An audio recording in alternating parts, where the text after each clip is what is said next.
Phoenix international school के प्रबंधक सुनील यादव ने अभिभावकों को दिए बड़ा संदेश। उत्तर प्रदेश जनपद बलिया में फीनिक्स इंटरनेशनल स्कूल के प्रबंधक सुनील यादव ने अभिभावकों को एक महत्वपूर्ण संदेश दिया है। उन्होंने कहा कि शिक्षा का महत्व आज के समय में बहुत अधिक है और अभिभावकों की भूमिका भी इसमें बहुत महत्वपूर्ण है।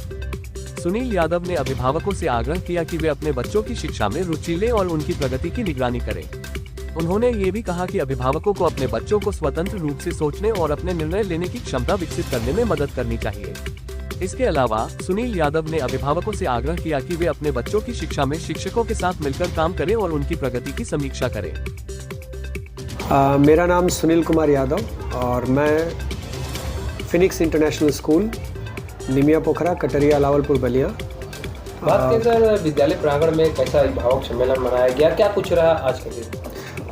वास्तव में वर्ष भर में 2 बार मेरा प्रयास होता है कि अभिभावकों को विद्यालय में बुलाया जाए और बच्चों की जो रिपोर्ट है उन तक दी जाए।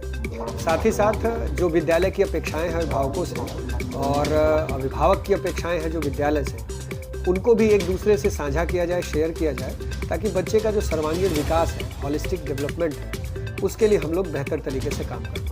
काफ़ी विद्यालय चलते हैं जनपद में, हम लोग तमाम विद्यालय देखते हैं, लेकिन आपका कुछ एक अलग परिचय साझा होता है कि अभिभावक सम्मेलन। कहीं ना कहीं हम लोग नाम सुनते हैं, अभिभावकों का भी सम्मेलन आप कराते हैं। जी जी, बहुत बड़ी बात होता है, उनके मन में भी प्रेरणा स्रोत होता है कि चलिए एक स्कूल है, काफ़ी हम लोगों को भी कहीं ना कहीं मंच पर बुलाकर सम्मानित कर रहा है। ये आपको प्रेरणा कहाँ से मिला सर? वास्तव में जो देखिए, विद्यालय चलाने के सबके अपने अपने तरीके होते हैं और मेरा मानना ये है कि विद्यालय की जो वास्तविक पूंजी है वो हमारे बच्चे हैं। उनका बेहतर तरीके से कैसे हम विकास कर सकें, मेन हमारा जो फोकस है वो इसी के ऊपर बेस्ड होता है। तो कल जो हमने अभिभावक सम्मेलन किया, बाकी जगह भी पीटीएम्स होते हैं, पीटीएम्स के कई तरीके होते हैं जिसमें बुला करके बच्चों को का रिजल्ट दिखा दिया जाता है। हमारे यहाँ हम स्पेशलिस्ट बुलाते हैं जो बच्चों को गाइड करने के साथ साथ पेरेंट्स को भी गाइड करते हैं कि किस तरीके से हमें पेरेंटिंग करनी चाहिए। मेरा मानना है कि दुनिया का सबसे कठिन काम पेरेंटिंग है। बच्चे को जन्म दे देना बड़ी चीज़ नहीं है, बच्चे की कैसे देखभाल हो, कैसे उसका विद्यालय के साथ मिल करके होलिस्टिक डेवलपमेंट पर ध्यान दिया जाए, ये सबसे महत्वपूर्ण है। इसके लिए आपने किसको गाइड किया? 2 कल हमारे मुख्य अतिथि थे। एक थे हमारे डॉक्टर अनिल कुमार जी, जो टीडी कॉलेज में समाजशास्त्र विभाग में सोशियोलॉजी डिपार्टमेंट में असिस्टेंट प्रोफेसर हैं, और दूसरे थे हमारे डॉक्टर जयशंकर सिंह जी, आप सतीश चंद्र कॉलेज में शिक्षा शास्त्र विभाग के असिस्टेंट प्रोफेसर। आप दोनों लोगों का सभी अभिभावकों को, सभी बच्चों को मार्गदर्शन मिला, कैसे हमें बेहतर तरीके से आगे के लिए काम करना चाहिए, इसके ऊपर उनका गाइडेंस मिला। बात करें सर, आपकी तरफ से क्या रहेगा बच्चों और अभिभावकों तक, कैसे अपने बच्चों को गाइड किया जाए, कैसे अपने बच्चों को, जैसे अभी आपने बताया कि जन्म देना ही नहीं, बच्चों के साथ तालमेल बनाकर और उसके कहीं ना कहीं इन्वायरमेंटल या बात की जाए सामाजिक चीज़ों पर ध्यान, आपकी तरफ से क्या? मेरा मानना ये है कि अभिभावकों को बच्चों का एडमिशन करा देने के बाद आमतौर पर देखने में आता है कि वो विद्यालय से कोई संपर्क नहीं साधते।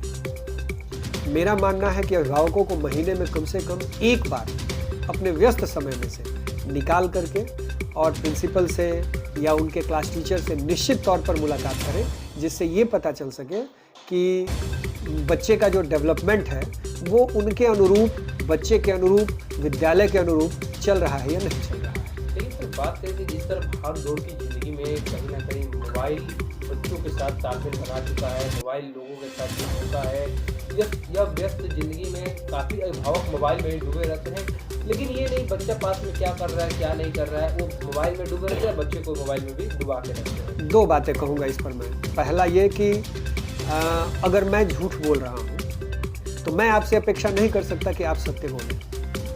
तो अगर आप चाहते हैं कि आपका बच्चा मोबाइल और मोबाइल की तमाम फालतू बातों से दूर रहे, तो आपको भी कहीं ना कहीं निगरानी रखनी होगी और अपने आप को थोड़ा सा मोबाइल से दूर रख के चलना होगा। घर का पूरा समय आप बच्चों के साथ बिताएं और बच्चे को अगर मोबाइल दे रहे हैं किसी कारणवश, किसी आवश्यकतावश, तो निश्चित तौर पर ये ध्यान रखें कि सोशल मीडिया के जो प्लेटफॉर्म्स हैं, फेसबुक है, इंस्टाग्राम है, थ्रेड है, टेलीग्राम है, इनसे वो दूरी बना के रखें। बाकी जो उसको कंटेंट मिलना है पढ़ाई का, वो कंटेंट वो हासिल करे।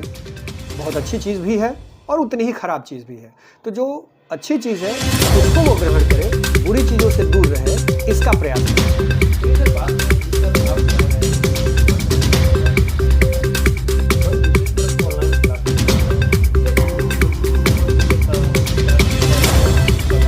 मेरा मानना ये है, सबकी अपनी अपनी राय हो सकती है, लेकिन मेरा मानना है कि क्लास 12 तक किसी भी ऑनलाइन क्लास देने की कोई आवश्यकता नहीं।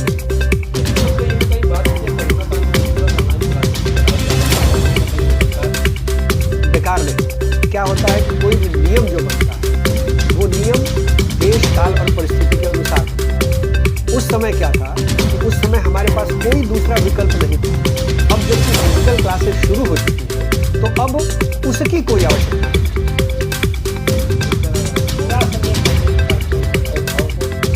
संदेश यही है कि बच्चे की देखभाल सिर्फ और सिर्फ विद्यालय के जिम्मे न छोड़े। जब तक आप चौकन्ने नहीं रहेंगे तब तक बच्चे का होलिस्टिक डेवलपमेंट, सर्वांगीण विकास पॉसिबल नहीं।